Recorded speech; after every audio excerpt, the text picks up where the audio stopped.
Hello friends, today in this video I am going to discuss about practical questions on underwriting of shares and debentures where benefit is to be given.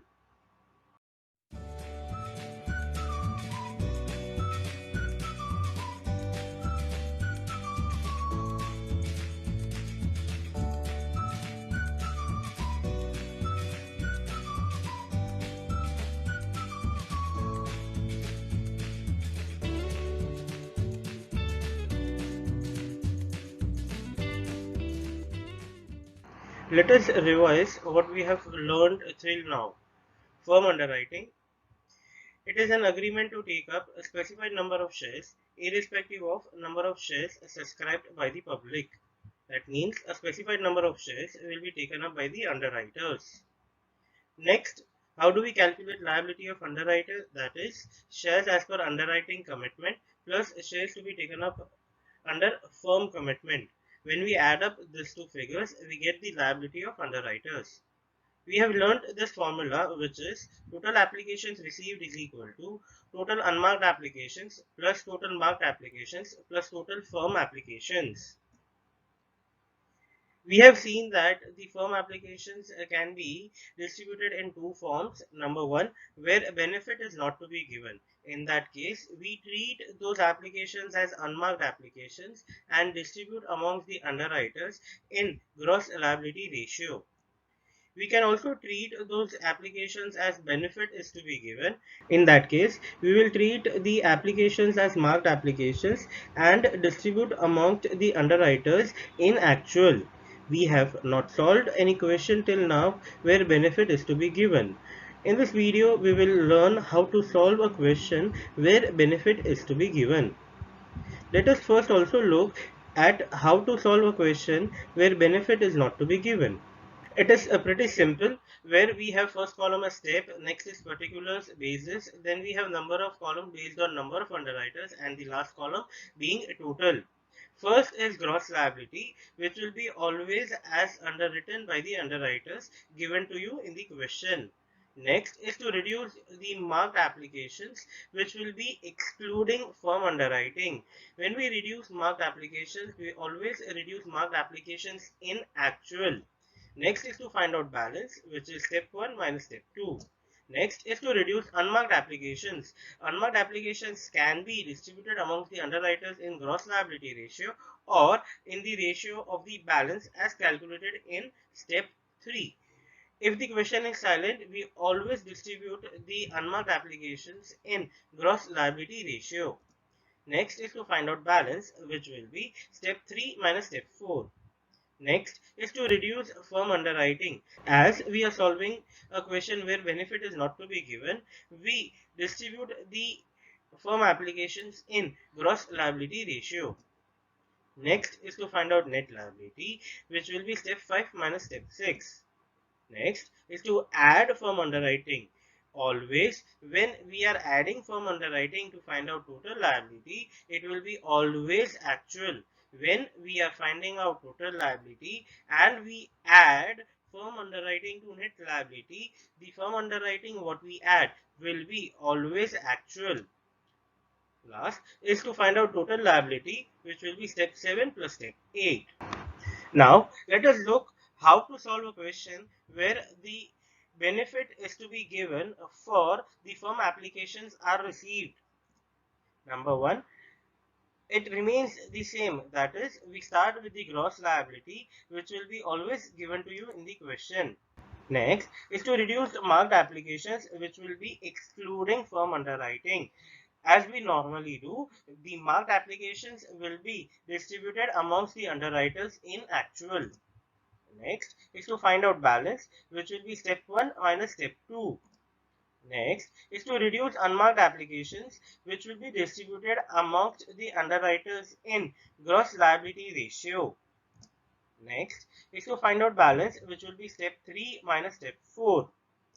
Next is to reduce firm underwriting. Here we are solving a question where benefit is to be given for firm underwriting to the underwriters. Hence, when benefit is to be given, we allocate or we distribute the firm underwriting applications amongst the underwriters in actual.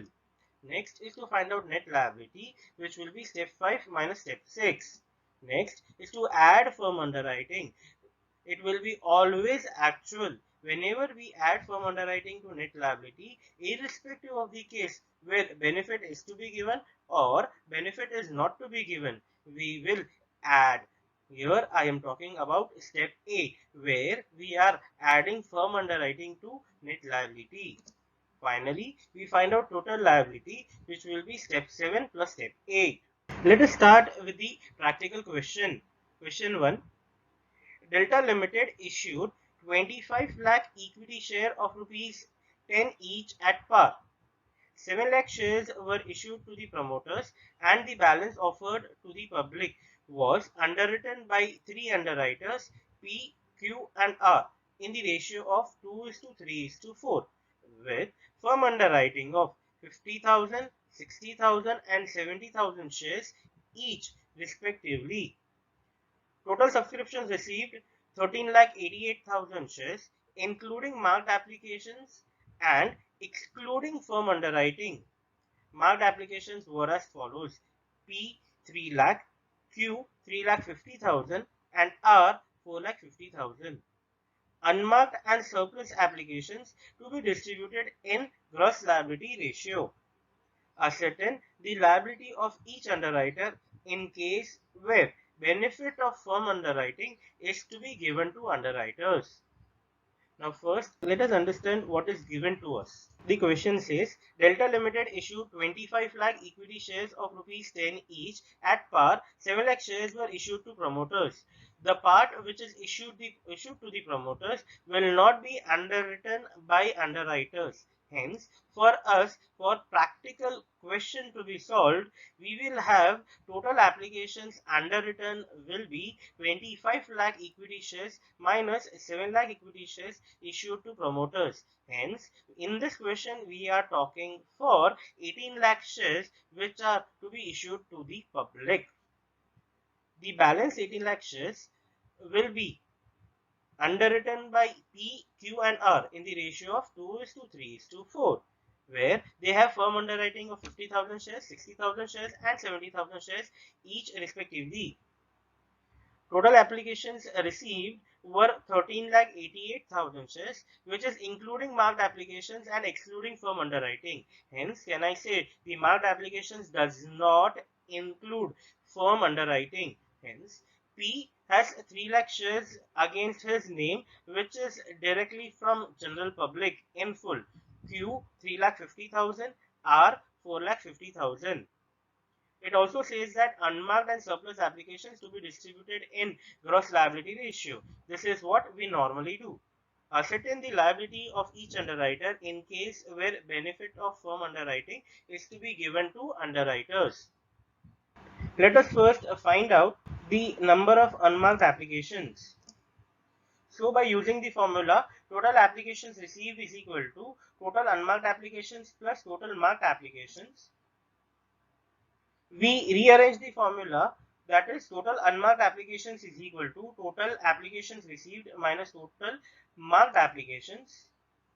From the data given to in the question, total unmarked applications is equal to total applications received 13,88,000 minus total marked applications, which are 3 lakh, 3,50,000 and 4,50,000. Solving, we get that total unmarked applications is equal to 2,88,000 shares. Now let us prepare the statement of liability of underwriters where benefit is to be given and find out the liability of each underwriter. First, we start with gross liability. We know that the underwriters have written in 2:3:4 18 lakh shares as calculated by us. Hence, 18 lakh divided in the ratio of 2:3:4, we get 4 lakh, 6 lakhs and 8 lakhs. Next, we reduced marked applications excluding firm underwriting. From the data given to us in the question, we get to know that P has 3 lakh shares, Q 3,50,000 shares and R 4,50,000 shares. Balance what we get is 1 lakh, 2,50,000 and 3,50,000. Next is we reduce unmarked applications. We know that unmarked applications are to be reduced either in gross liability ratio or in the ratio as calculated by balance in step 3. Here in the question it is mentioned that unmarked applications are to be distributed in gross liability ratio. Hence we distribute 2,88,000 unmarked applications in the ratio of 2:3:4. We get 64,000 shares, 96,000 shares and 1,28,000 shares. We find out balance, that is step 3 minus step 4. We get 36,000, 1,54,000 and 2,22,000 shares, a total of 4,12,000 shares. We reduce firm underwriting. Here we are solving a question where benefit is to be given. Hence, we have to remember that where benefit is to be given for firm underwriting, the applications will be treated as marked applications and hence will be distributed amongst the underwriters in actual. Hence, we distribute the firm underwriting in actual, that is 50,000, 60,000 and 70,000, a total of 1,80,000.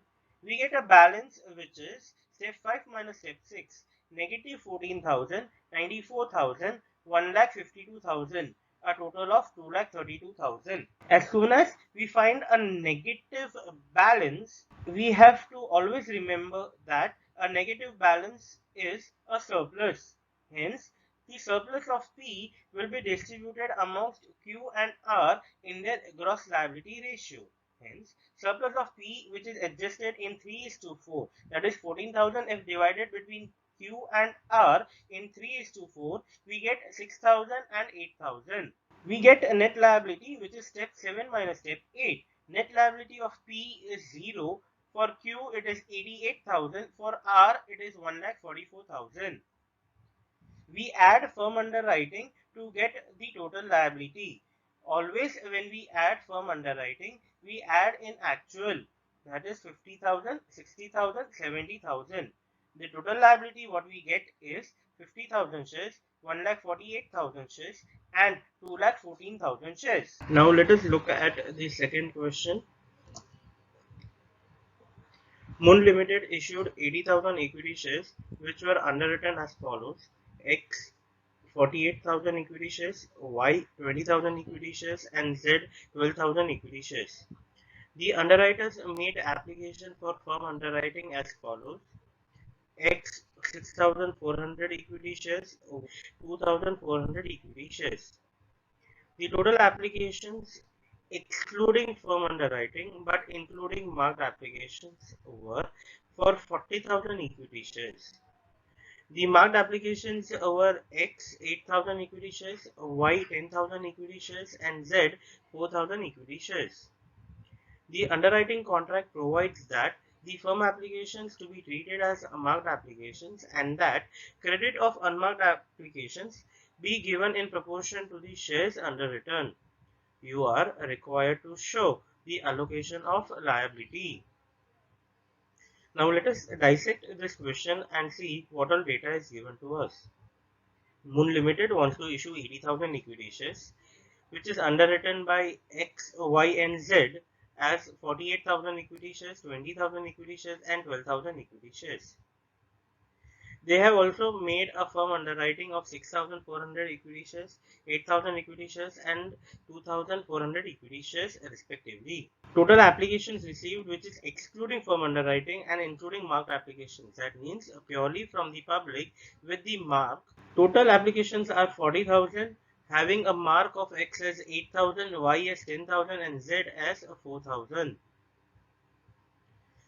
The underwriting contract provides that the firm applications to be treated as marked applications. When do we treat firm application as marked applications? When benefit is to be given. Hence, this is an example of benefit is to be given, and that the credit of unmarked application is to be given in proportion of the shares underwritten. Shares underwritten means gross liability. Let us start with the solution and find out the total of unmarked applications. Total applications received is equal to total unmarked applications plus total marked applications. Rearranging the formula, we get total unmarked applications is equal to total application received minus total marked applications. Total unmarked applications is equal to 40,000 applications received minus total of a marked application, that is 8,000 plus 10,000 plus 4,000. Total unmarked applications are 40,000 minus 22,000, that is 18,000. Now, let us start with the statement of liability of underwriters where benefit is to be given. We start with gross liability as underwritten. 80,000 shares are underwritten as 48,000, 20,000 and 12,000, which comes to a ratio of 12:5:3. We reduce marked applications excluding firm underwriting in actual, that is 8,000 shares, 10,000 shares and 4,000 shares. We get a balance which is 40,000, 10,000 and 8,000, a total of 58,000 shares. We reduce unmarked applications which is 10,800, 4,500 and 2,700. We had already calculated total unmarked applications as 18,000 shares, and we have to distribute the total unmarked applications in the gross liability ratio. We find out a balance which is step 3 minus 4, 29,200, 5,500, 5,300, a total of 40,000. We reduce firm underwriting. As we are solving a question of benefit is to be given, we will reduce firm underwriting in actual, that is less 6,400, less 8,000 and less 2,400. Balance we get is 22,800, negative 2,500 and 2,900, a total of 23,200. We distribute the surplus of Y between X and Z in the gross liability ratio, that is 12:3, that is 2,500.